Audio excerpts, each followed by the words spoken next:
Pakistan peoples party के chairman Bilawal Bhutto Zardari जो हाल जी ढंढ जो दौरो। वधीक ॾिसूं था नवाब अली मीरानी जी हीअ रिपोर्ट।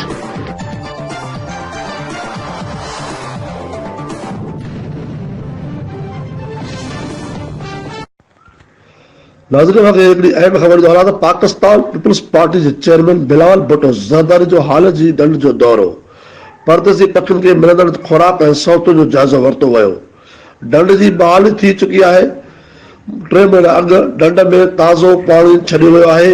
हिन वक़्तु ढंढ में 50,000 खां वधीक परदेसी पखी मौजूद आहिनि। पीपी चेयरमैन ढंढ किनारे नारियल जो ॿूटो लॻायो ऐं सिंध जंगली जीवत खाते जो कमु शानदार आहे। जन मुख़्तसर वक़्त में शानदार कमु करे हाल जी ढंढ खे बहाल कयो आहे।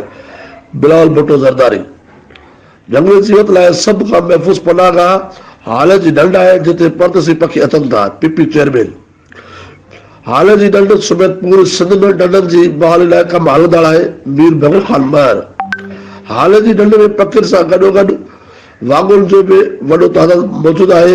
मीर बेगुल ख़ान महर असांजे खाते जी कोशिश आहे त हाल जी ढंढ समेत सिंध अंदरि ॿिनि अहिड़नि ढंढनि खे आवाम जी तफ़रीह लाइ बि पुर रौनक बणायूं।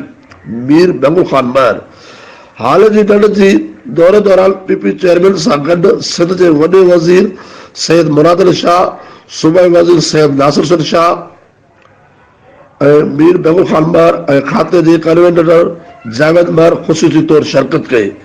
SDN news Nawab Ali Mirani Ghotki.